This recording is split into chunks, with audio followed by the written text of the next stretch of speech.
Ilan pa ang mamamatay? Ilan pa ang mga mahal sa buhay ang mawawala? Ilan pang bilyon ang nanakawin? O aabot pa ba ng mga trillions ang mawawala sa Pilipinas? Sino ka ba para magbulag-bulagan lang?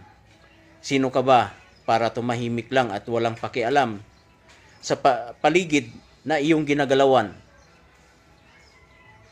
Ano man ang kulay mo, ano man ang samahan mo. Kung maaari sana, iwanan muna natin yan. Hanggat hindi napababa si BBM sa pwesto, hindi titigil ang nakawan at korupsyon. Walang mapapanagot, walang mananagot, at walang makakasuhan kung si BBM ay nariyan pa rin sa kanyang poder. Kaya magkaisa tayo. Hilingin natin kay BBM na bumaba na. Dahil hindi pa ito ang katapusan ng lahat.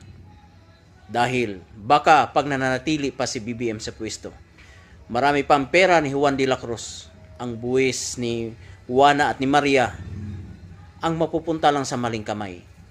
Maraming nagsilitawan ng mga ghost project, maraming mga project, mga control project, mga flood control project na walang sapat na tibay upang ipagsanggalang ang mamamayan sa rumaragasang mga baha.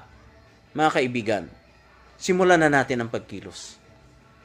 Simulan na natin mula sa Biyernes, tuloy-tuloy, palaging Biyernes, suportahan po natin ang mga grupong nagsasagawa nito.